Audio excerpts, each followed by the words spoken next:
Salam, selamat pagi Bapak Ibu yang dikasihi oleh Tuhan Yesus. Hari ini, Rabu 31 Juli 2024, kita akan merenungkan firman Tuhan. Namun sebelumnya, kita puji Tuhan dari buku Ende nomor 437 ayat 1.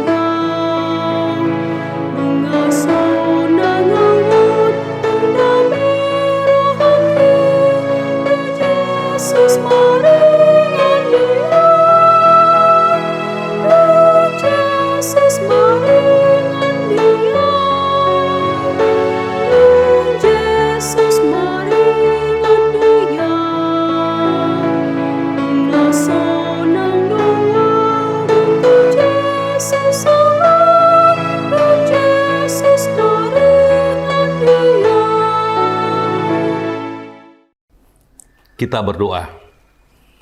Terima kasih Tuhan Yesus, pagi hari ini kami datang bersekutu denganmu Tuhan.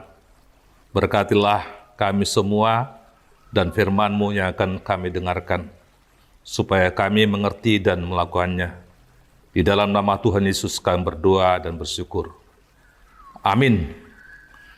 Saudara yang dikasihi oleh Tuhan Yesus, firman Tuhan renungan pada pagi hari ini diambil dari kitab Yohanes pasal yang ketiga ayat yang ke-7. Demikian firman Tuhan, janganlah engkau heran karena aku berkata kepadamu, kamu harus dilahirkan kembali. Janganlah engkau heran karena aku berkata kepadamu, kamu harus dilahirkan kembali. Bapak, Ibu, Saudara yang dikasihi Tuhan, bacaan kita hari ini merupakan dialog antara Tuhan Yesus dengan Nikodemus. Dialog antara Tuhan Yesus dengan Nikodemus ini memberikan suatu pemikiran baru ketika Yesus mengatakan, janganlah engkau heran, karena aku berkata kepadamu, kamu harus dilahirkan kembali. Suatu pernyataan yang sangat susah ditangkap oleh logika manusia, lahir kembali. Saudaraku, Nikodemus heran, bagaimana mungkin dia dilahirkan kembali karena dia sudah tua? Mungkin jawaban ini juga akan kita berikan ketika ada pertanyaan seperti itu, untuk dilahirkan kembali. Apakah yang dimaksudkan dengan dilahirkan kembali? Saudara yang dikasihi oleh Tuhan, Nikodemus adalah seorang Yahudi yang pemikiran-pemikiran ajaran-ajaran Yahudi melekat padanya, sehingga dia susah untuk menerapkan atau menerima ajaran yang baru, padahal dia rindu sekali. Nikodemus sangat rindu untuk mendengarkan ajaran-ajaran tentang Tuhan Yesus. Apa yang ingin disampaikan oleh firman Tuhan saat ini? Ada beberapa hal, ada dua hal paling sedikit yang ingin Tuhan ajarkan kepada kita melalui kata-kata, kamu harus dilahirkan kembali. Yang pertama, Bapak Ibu, karena Nikodemus ini mempunyai ajaran keyahudian yang sangat kuat, Tuhan Yesus menginginkan supaya dia berubah pola pikir. Dia mampu untuk berubah pola pikirnya, supaya dia bisa mengalami pengajaran Tuhan Yesus. Dia harus mampu untuk memikirkan hal-hal yang mungkin tidak bisa diterima oleh akal manusia. Itu yang pertama, supaya dia berubah pola pikirnya. Melalui apa yang dikatakan oleh Nikodemus, pengajaran Nikodemus ini, Tuhan juga menginginkan kita untuk merubah pola pikir kita tentang ajaran-ajaran Tuhan Yesus.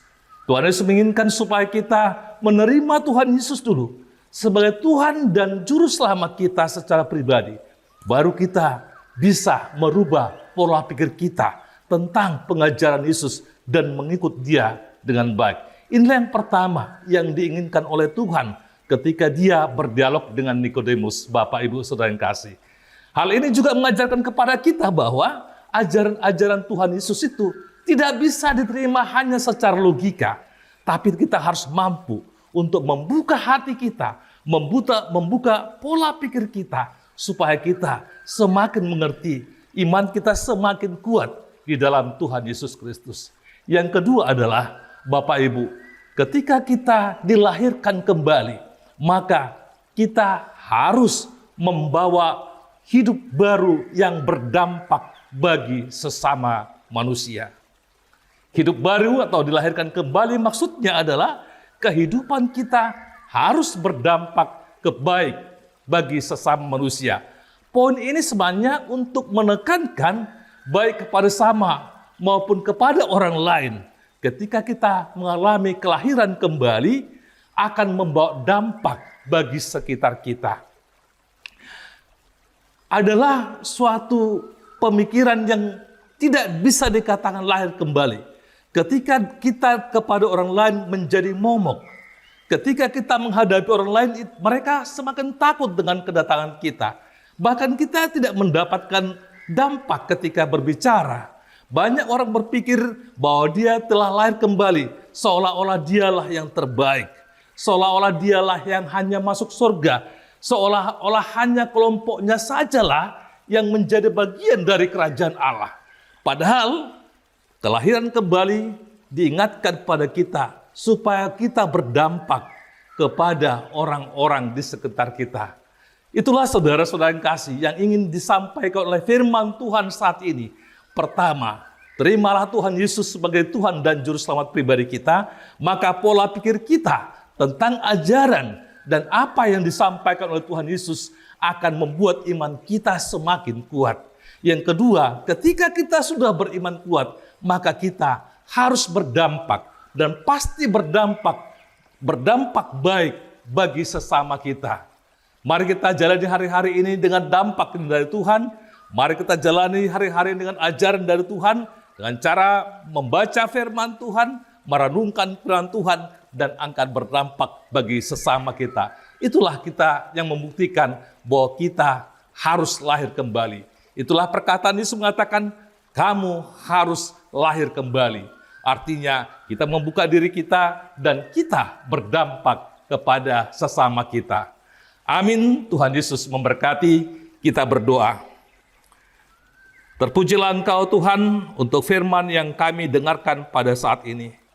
Biarlah semua jemaat-Mu yang mendengarkan firman ini membuka hati, membuka pikirannya untuk menerima Tuhan Yesus sebagai Tuhan dan Juru Selamatnya pribadi, dan juga ajaran-ajaran-Mu Tuhan, sehingga kami berdampak baik kepada semua orang, sesama kami yang boleh dekat dengan kami. Terima kasih Bapa, dalam nama Tuhan Yesus kami berdoa. Amin. Demikian saudara yang kasih, firman Tuhan menghantarkan kita menjalani hari ini agar kita boleh diiringi oleh Tuhan Yesus. Shalom.